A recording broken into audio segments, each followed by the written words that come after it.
Senhor Jean-Claude Landame, um grupo de malfeitores está mantendo a sua família como refém.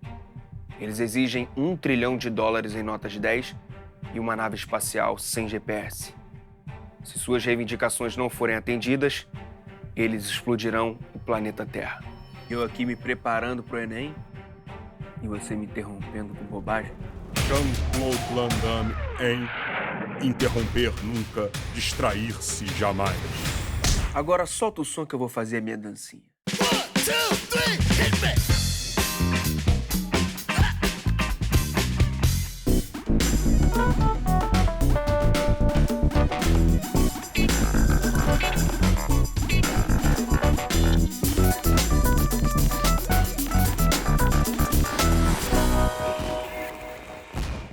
Hora do Enem no ar!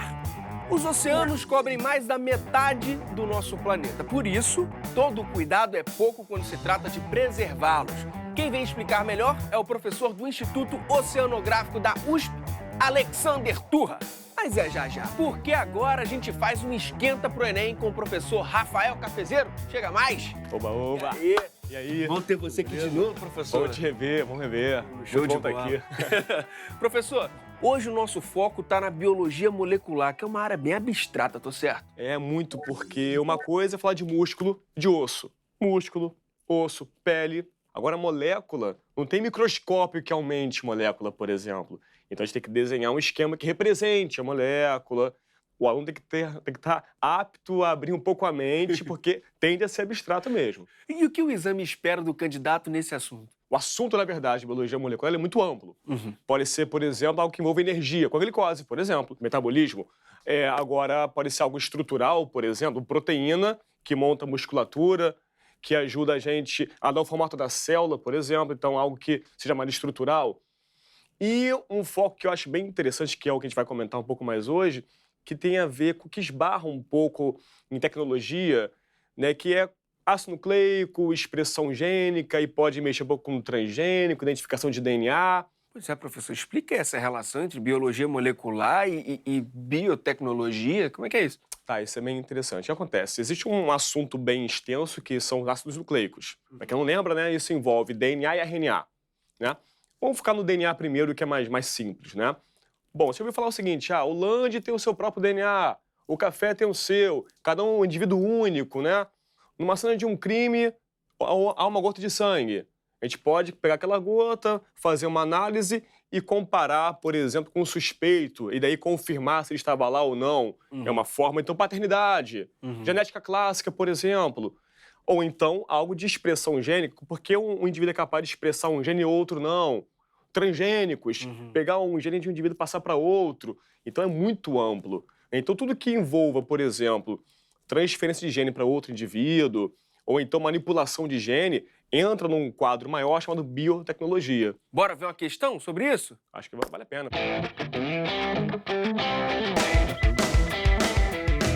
Questão 125 do Enem de 2017, caderno azul, primeira aplicação. A reação em cadeia da polimerase, PCR, na sigla em inglês, é uma técnica de biologia molecular que permite a replicação in vitro do DNA de forma rápida. Essa técnica surgiu na década de 80 e permitiu avanços científicos em todas as áreas de investigação genômica. A dupla hélice é estabilizada por ligações de hidrogênio, 2 entre as bases adenina e timina e 3 entre as bases guanina e citosina.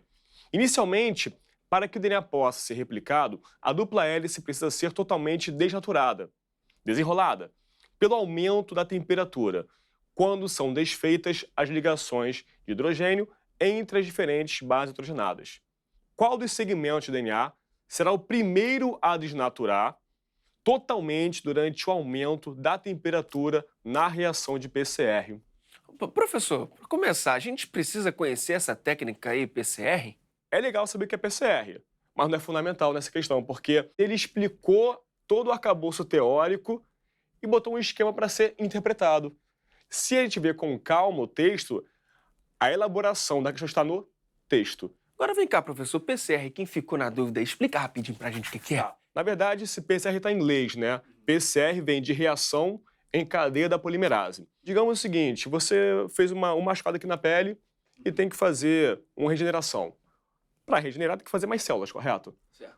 Uma vira 2 células. Isso. Pô, mas você não concorda que as células novas têm que ter DNA? Sim. Então a primeira vai fazer o quê? Duplicar o DNA para poder passar para as células filhas. Uma enzima é famosa para fazer isso. DNA polimerase. Opa, P de polimerase. Nesse caso aqui, a gente vai imitar o que uma célula faz. Digamos, uma gota de sangue. Uma gota de sangue é uma coisa muito pequenininha. Como é que um perito vai procurar DNA em uma gota muito pequena de sangue? O que vai fazer então? Coleta aquela gota de sangue, que ele sabe que tem pouco DNA ali, leva ao laboratório e faz o PCR, de forma simplificada. Pega a amostra de DNA e esquenta. Quando esquenta, separa as fitas de DNA. Aí o que vai fazer? Jogar ali alguns elementos importantes, dentre eles uma enzima chamada DNA polimerase. Ela vai ler aquelas fitas e vai duplicar o material.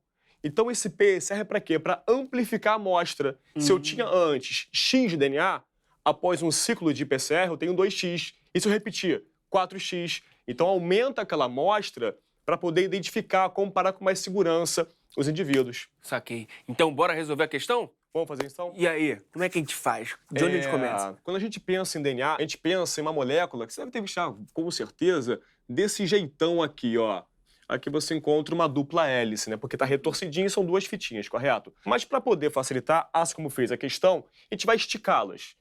Algo realmente bem abstrato, porque não existe isso, mas tá, né, só a fim didático. Então, se eu pudesse vê-las esticadas, eu veria desse jeitão aqui. O DNA é uma cadeia muito longa de pequenos pedaços, de monômeros, chamados nucleotídeos. Eu não vou entrar nesse mérito hoje do que é o nucleotídeo. Eu vou dizer para você a parte mais importante do nucleotídeo, que é a base nitrogenada. Esse G é de guanina, esse C, citosina, e esse T, de timina. Aqui você repara que eu inventei uma sequência. Sim. Eu poderia botar algo muito maior aqui para baixo. Mas se eu já inventei essa fita aqui, eu não posso mais inventar a próxima. Isso é importante, porque entre uma e outra acontece uma complementariedade. Como assim? Sempre que você encontra um A de adenina aqui, você vai encontrar um T de timina aqui. E G com citosina. É um pareamento de bases, e isso é um assunto básico de ácidos nucleicos. Muito embora provas cobrem como se monta essa cadeia, é difícil o Enem pedir isso pra gente. Agora, o que o Enem pediu é essa atração que está aqui. Como é que uma fita atrai a outra? Isso acontece graças à ligação de hidrogênio. E ele fala o seguinte na questão: entre A e T, 2 ligações, e entre C e G, 3 ligações. Vou botar aqui para você 2 exemplos. Tá, botei aqui 3A e 3C. Aqui vai ter que ser, eu só seguir com o exemplo, né? T, T, outro T, outro T, outro A. Agora um Azinho e um G. E o Gzinho, beleza? Beleza. E se eu inventar esse outro tipo aqui, ó? G, G, G, C, A. Também tá fácil, né? Vai ter o seu quê? C, C, C, G, T. T. Aí vamos seguir a regrinha aqui nas ligações de hidrogênio. Entre C e G são 3, não é isso? 3 e 2. Lembrando que a gente inventou aqui, tá? Não é pra decorar nada. Você concorda que nessa primeira fita aqui eu tenho menos força do que nessa que tá aqui? Menos ligações. Uma ligação de hidrogênio, correto? Certo. Então vamos lá, me ajuda aí. O que vai ser mais fácil separar? Essa dessa aqui, no primeiro caso, ou essa dessa aqui? Acho que é a primeira. No primeiro, porque tem menos ligações de hidrogênio. Certo. Sim ou não? Aqui, como tem mais ligações, é mais complicado. Sim. Aí como é que a gente separa em laboratório isso? Esquentando. Aí entra mais a física mesmo, né? Esquentar é aumentar a energia cinética, aumentar a agitação e a separar. Se aqui é mais fácil separar, eu vou esquentar mais ou menos aqui. Se é mais fácil. Eu esquento menos. Separa logo, vou ter que esquentar mais. Certo. É isso que pede a questão. Não sei o que é PCR, não tem problema. Vamos reler rapidinho? Bora? Qual dos segmentos de DNA será o primeiro a desnaturar? Lembrando que desnaturar o quê? É separar as fitas. O primeiro a desnaturar totalmente durante o aumento da temperatura. Bom, se é o primeiro a desnaturar, é o que vai ter menor interação, ou seja, mais ou menos pontes, ou ligações, na verdade, né? Menos. Menos. Aí vamos procurar as opções. Ah, então a gente vai ter que analisar opção por opção. Exatamente. Bacana. E Né? compará-las ainda, né?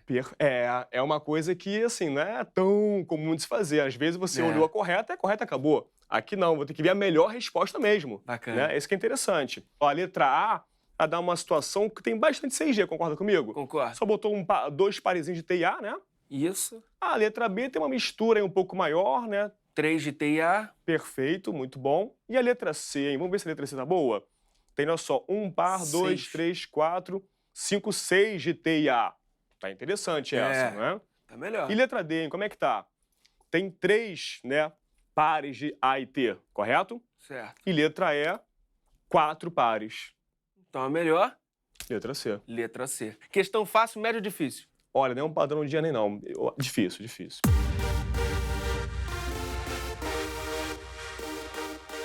Professor, o que o candidato tem que saber para resolver uma questão como essa? Do ácido nucleico e conhecer a estrutura da molécula de DNA. Saber que é uma dupla fita, que são fitas complementares e conhecer essas bases nitrogenadas. E qual a sugestão para a galera que tem dificuldade em aprender esse conteúdo? Qualquer livro didático, ensino médio, isso eu acho muito importante, porque às vezes os alunos ficam muito inseguros e achando que, de repente, poxa, aqui tem o meu livro, e eu vi do meu vizinho, é um livro que é um pouco mais caro, tá cheio de figura maneirona, e o meu tem no livro dele. É óbvio, tá também com dúvida, na internet, a gente digita lá, DNA, pode aparecer um vídeo ou outro, é bacana também, mas livro didático, o que tiver disponível vai ter esse assunto bem explicado, isso que é interessante. Professor, muitíssimo obrigado. Eu que agradeço. Mais a uma oportunidade, vez. muito bom Que isso? participar desse evento maravilhoso. E agora você também pode contar com o percurso educativo de biologia da TV Escola. Lá você encontra esse e vários outros temas para estudar e se dar muito bem no Enem. Então fica ligado. tvescola.org.br/percursos. Todo mundo gosta de ver o mar com aquelas águas limpas e clarinhas, né? Mas para isso é preciso conservar. E é exatamente esse o tema da nossa conversa com o professor do Instituto Oceanográfico da Universidade de São Paulo, professor Durra. Pode chamar assim, né, professor? Por favor, né? Tranquilo? Seja bem-vindo, Maravilha. professor. Prazer estar aqui com vocês para comunicar essas coisas, conversar sobre esse assunto bacana e importante. Que tipo de impacto o ser humano causava aos oceanos há 100 anos? Era bem menor do que é hoje, né? Tinham outras fontes de estresse, né? Outras atividades que causavam problemas, né? A gente pode deixar bem claro assim que um efeito importante era a produção de esgoto, né? O carregamento de esgoto para o oceano, porque nesse momento não tinha, né? O esgoto das cidades não era coletado, não era tratado. Ainda hoje não é, né? Na sua totalidade, mas naquela época muito menos. Há 100 anos atrás a gente estava tendo também o final da Primeira Guerra Mundial, que também levou uma série de impactos diferentes, porém importantes. Naquela época já se pescava, não tanto quanto hoje, mas já tinha então o impacto dessas comunidades pesqueiras, ainda não uma pesca industrial, na biodiversidade. E também as construções costeiras, como portos, atracadouros, marinas, que são muito comuns em várias partes do mundo, inclusive aqui no Brasil. E que impactos o homem causa hoje, professor? Esses impactos são muito variados, tem alguns impactos muito evidentes, muito visíveis, como o lixo que a gente vê no mar, nas praias, flutuando na água, né, e se acumulando em vários locais do planeta. Esse é um impacto muito evidente. O esgoto, que é lançado diretamente no mar, também é algo muito perceptível pelo seu cheiro, né, o odor característico. Mas tem muitos outros impactos que a gente acaba não vendo ou não percebe como um impacto. Por exemplo, praias que são erodidas após passagem de frentes frias, né? Então a gente acaba vendo que as ocupações humanas, estradas ou mesmo casas, acabam sendo danificadas pela retirada da areia por essas ressacas, né? Como a gente chama. A gente até viu há tempo atrás no Rio de Janeiro aquela onda que derrubou a ciclofaixa, né? A ciclovia no Niemeyer, né? Então são movimentos, né? São processos que os oceanos têm e que acabam muitas vezes levando a prejuízos ou impactos na atividade humana. Então ainda são perceptíveis. Sim. Mas tem muitos outros que não são. Por exemplo, recentemente temos discutido a importância dos fármacos, dos remédios que tomamos e que saem pela urina, vão para o esgoto e acabam parando no mar. Então a gente está falando de antibiótico, antidepressivo, anticoncepcional, junto com metais pesados, derivados de petróleo e outros problemas, né, que a gente tem por aí. E como tudo isso afeta a dinâmica das populações marinhas? Os efeitos que esses poluentes, que esses fatores que degradam o ambiente marinho causam nas populações, nas comunidades e nos ecossistemas marinhos são também muito variados. Mas a gente pode resumir em basicamente 2 processos. Um deles a gente pode chamar que é um efeito agudo, um efeito muito forte e que leva à morte dos organismos imediatamente. Então, por exemplo, em Santos, há um tempo atrás, houve um incêndio muito grande na região portuária que levou uma série de poluentes para os canais ali da região e que levou à mortalidade de uma grande quantidade de peixes, por exemplo. Então, esse é um efeito. Isso afeta todo o ecossistema, E de né? forma imediata, né? Por outro lado, tem outros tipos de poluição que a gente chama de crônica. Então, tem um derramamentozinho aqui, tem uma poluiçãozinha ali, o poluente chega um pouquinho e fica no ambiente. E ao ficar no ambiente, ele vai contaminando esse ambiente, os organismos vão se contaminando e eles não morrem, mas eles ficam meio baleados, né? Eles ficam meio fracos e com a sua resistência baixa, a sua capacidade de lidar com as outras adversidades que tem no ambiente são reduzidas. E com isso ele vai ser mais facilmente predado, né, por o seu predador, ele vai ter mais dificuldade de encontrar o seu alimento, percebe? Ele talvez não consiga... se locomova tanto, né? Pois é, não consiga se reproduzir tanto quanto ele poderia se ele tivesse sadio, e com isso, aos pouquinhos, aquela população acaba se reduzindo, e aí tem um efeito interessante, tanto em quem come, quanto em quem ele come. Por exemplo, né, você tendo a diminuição de uma população, os predadores que dependem dessa população vão acabar comendo menos e também sofrendo efeitos. Sim. Assim como quando você tem uma diminuição dessa população, ela vai passar a comer menos quem ela a princípio comeria, e aí essa população aumenta e tem um efeito em cadeia, tanto para baixo quanto para cima.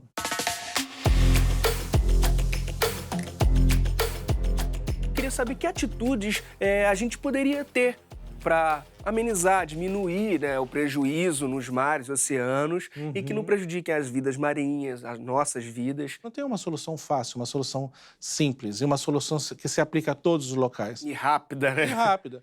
Por quê? Porque o tipo de lixo vai variar muito de local para local. Então, para cada local tem uma solução, né? E a gente tem que entender isso. O fato é que não dá para a gente ficar esperando muito para tomar uma atitude. O efeito ou a ação que você tem para combater perda ou descarte, né, de rede de pesca no mar é uma. É diferente da ação que você vai tomar, por exemplo, numa situação de ocupação irregular numa área de manguezal e que não tem nem lixeira para as pessoas poderem botar o lixo. Então, isso também passa por uma questão muito mais profunda da sociedade, que é a desigualdade, né, a má distribuição de renda, a pobreza. Então, o lixo ele acaba sendo um sintoma de uma falência da sociedade. E mais que isso, usando um termo mais relacionado ao ensino médio, né, pode ser uma medida da entropia desse sistema socioecológico que a gente tem. E o Brasil tem políticas que estão lidando com isso? Sem dúvida. O Brasil tem uma política muito interessante, que se chama Política Nacional de Resíduos Sólidos, que não foi criada pensando no lixo no mar, mas ela tem muitos instrumentos que ajudam a combater. O problema é que, como muitas outras políticas no Brasil, a implementação está deixando a desejar, ou seja, ela não está sendo colocada em prática como deveria. Uma das grandes questões associadas a isso é como promover o que a gente chama de economia circular, fazer com que os resíduos eles não sejam vistos como resíduo, e sim como um produto com valor para ser reutilizado nessa cadeia que hoje, a princípio, começa no petróleo, né, pensando no plástico especificamente, e vai parar no mar. Né? E não é para ser assim, não precisa ser assim e não deve ser assim, porque a gente está falando de produtos com valor e que podem ter várias formas para ser reaproveitados, né? Reabsorvidos. Exatamente. Qual a relação do lixo com as mudanças climáticas, por exemplo? Isso é muito curioso, porque às vezes a gente vê que não tem relação nenhuma, pode entender que não tem relação nenhuma. Mas, na verdade, tem uma relação muito clara, não só com o lixo, mas com outros fatores que causam degradação local. Porque as mudanças climáticas, elas ocorrem, elas estão aí e elas se manifestam de uma forma mais lenta, né? A temperatura vai mudando aos poucos, né? A água vai ficando aos poucos mais ácida, não é de uma hora para outra que acontece. Então, a gente tem na natureza organismos que têm estrutura genética capaz de lidar e de sofrer, né, adaptações que permitam, ao sofrerem mutações, eles acabam tendo condições de se adaptar a essas novas situações. Mas, para isso, é fundamental que eles tenham essa diversidade. Então, quando a gente tem uma situação em que há muita poluição, os animais estão sofrendo, né, estão sendo impactados, essa variabilidade, essa condição, né, ela acaba sumindo. E a gente tem muito mais dificuldade, né, esses organismos têm muito mais dificuldade de lidar com um estressor a mais, como as mudanças climáticas. Então, é por isso que no Brasil e no mundo se fala fortemente sobre a importância de se criar e gerir adequadamente áreas marinhas protegidas. Elas têm uma função importantíssima, não só para as mudanças climáticas, né, como eu estou dizendo, né, com base nesse argumento, mas também para outros benefícios, como áreas que podem produzir peixe, que vai ser pescado em outro local.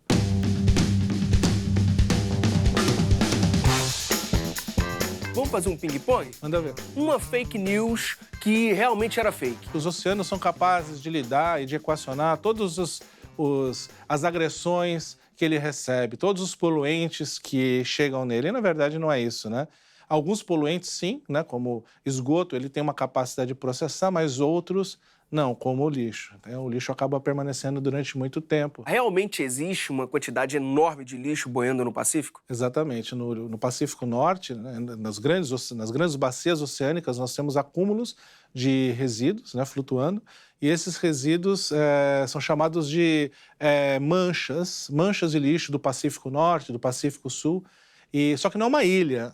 Então não é uma ilha de lixo. Não dá para você sair pisando em cima disso. É um acúmulo, é como se fosse uma sopa de macarrão, de letrinhas, né? Fica flutuando. Fica flutuando. Mas é claro que tem ilhas em regiões remotas, ilhas mesmo, atóis, né? Que acabam recebendo resíduos, esses resíduos se acumulam nas ilhas. Então são duas coisas diferentes, as duas existentes. Indicação de livro ou filme? Tem um documento que se chama O Futuro que Queremos. Esse documento está em várias línguas, inclusive em português, e é um documento muito importante para que todas as pessoas, todos os cidadãos, consigam ter uma ideia desse futuro que a gente está buscando enquanto humanidade digna, né, e correta. 3 coisas que o candidato precisa saber sobre a conservação dos oceanos.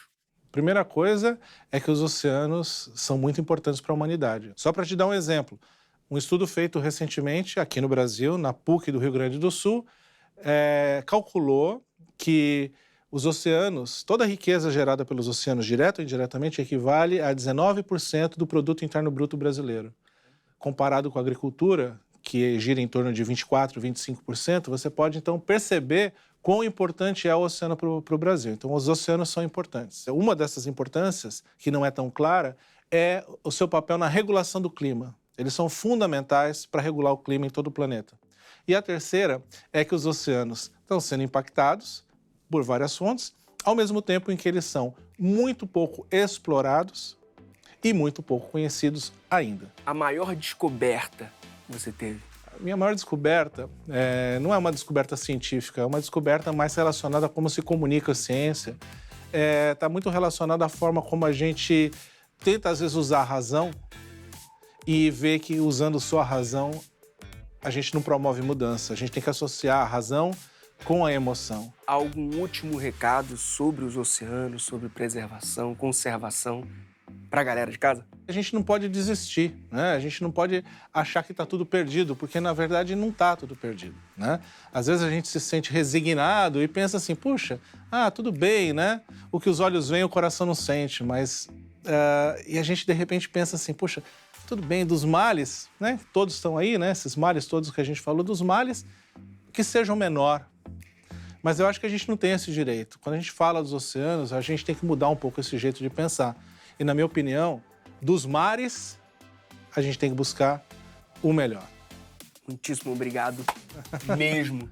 E volte sempre. Que isso, sempre. É só convidar. Refletir é preciso, mudar os hábitos é urgente. E você já sabe, nosso canal tá cheio de papos fundamentais como esse. São mais de 400 programas. Então vai lá, youtube.com/TV Escola. E até a próxima.